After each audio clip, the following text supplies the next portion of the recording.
yang bertanya, kita lanjutkan lagi itu selama ini apakah Guntur pernah menemui permasalahan pada saat menjadi kepala sekolah?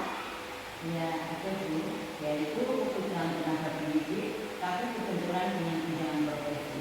Apabila menambah guru honor, hal itu tidak diperbolehkan secara regulasi karena harus diukur status sertifikasi. Sedangkan apabila ada guru tambahan sertifikasi, maka tunjangan profesi salah satu guru tidak akan cair karena kekurangan kuota kelas sebagai salah satu syarat pencairan. Ada ya Bu, yaitu berhubungan dengan kebutuhan tenaga pendidik, tetapi berbenturan dengan tunjangan profesi. Saya ingin bertanya ke Guru lagi. Yang pertama yaitu bagaimana cara Guntur untuk mengidentifikasi permasalahan itu masuk dalam kategori dilema etika atau rujukan moral.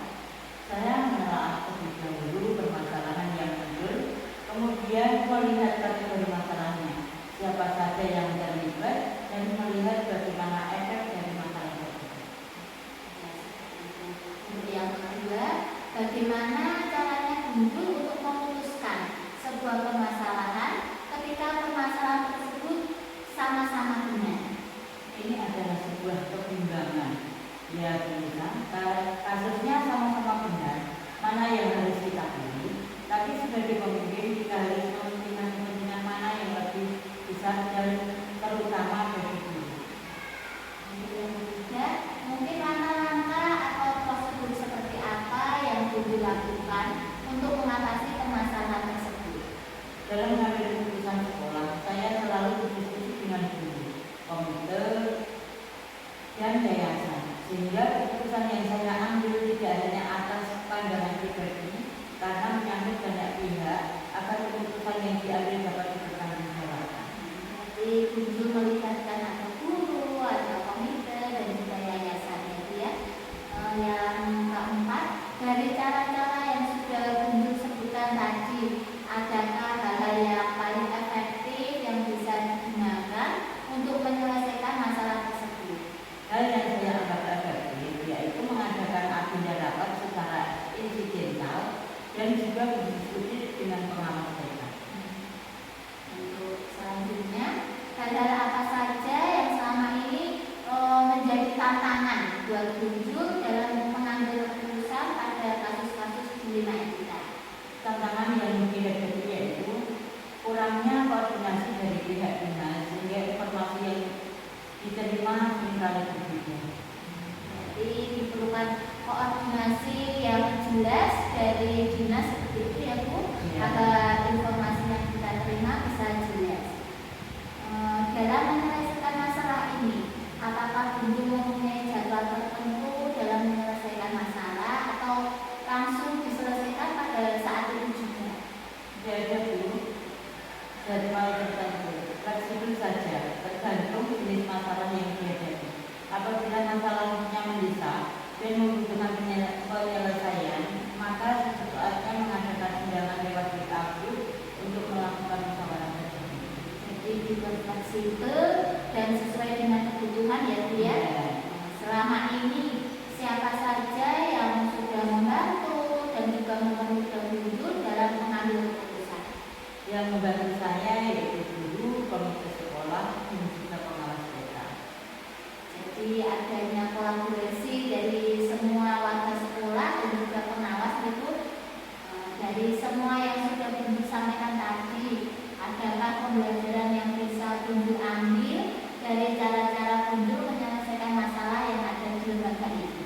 Pembelajaran yang bisa saya ambil yaitu pentingnya komunikasi, membiasakan untuk berdiskusi dan bermusyawarah, dan juga melibatkan berbagai pihak yang terkait dalam pengambilan keputusan berdasarkan pertimbangan. Jadi secara tidak langsung komunikasi dan kolaborasi dari seluruh warga sekolah itu berperan penting ya. Terima kasih saya ucapkan kepada Guntur yang telah meluangkan waktunya dan juga memberikan dukungan serta semangat kepada saya dalam mengikuti program CGP angkatan 10 ini. Sekali lagi terima kasih dan assalamualaikum warahmatullahi wabarakatuh. Ya, sama-sama.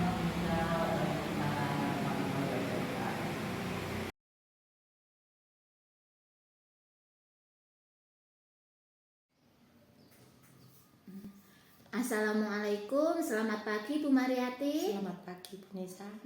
Sesuai dengan janji kita kemarin ya Bu, hari ini saya akan mewawancarai Bu Mariati terkait dengan pengambilan keputusan berbasis nilai-nilai kebajikan sebagai pemimpin. Sebelumnya boleh terlebih dahulu untuk Bu Mariati perkenalan secara singkat. Assalamualaikum warahmatullahi wabarakatuh. Selamat pagi kepada semuanya. Saya nama Bu Mariati SPD. Saya Kepala TK HS 1 Tubanan. Terima kasih atas perkenalannya dari Bu Mariati. Di sini saya akan mengajukan beberapa pertanyaan ya Bu. Yang pertama, bagaimana cara dari Bu Mariati untuk mengidentifikasi permasalahan itu masuk dalam kategori dilema etika atau bujukan moral? Sudah, ya saya jawab. Kalau dilema ITK itu kasus di mana kita di hadapan dua pilihan, yang satu benar, yang satunya juga benar. Sedangkan bujukan moral kita dihadapkan pada suatu kasus di mana yang satunya bernilai benar dan yang satu bernilai salah. Itu jawabannya. Ya, terima kasih untuk jawabannya. Untuk yang kedua, bagaimana caranya Bu Mariati untuk memutuskan sebuah permasalahan ketika permasalahan tersebut sama-sama benar?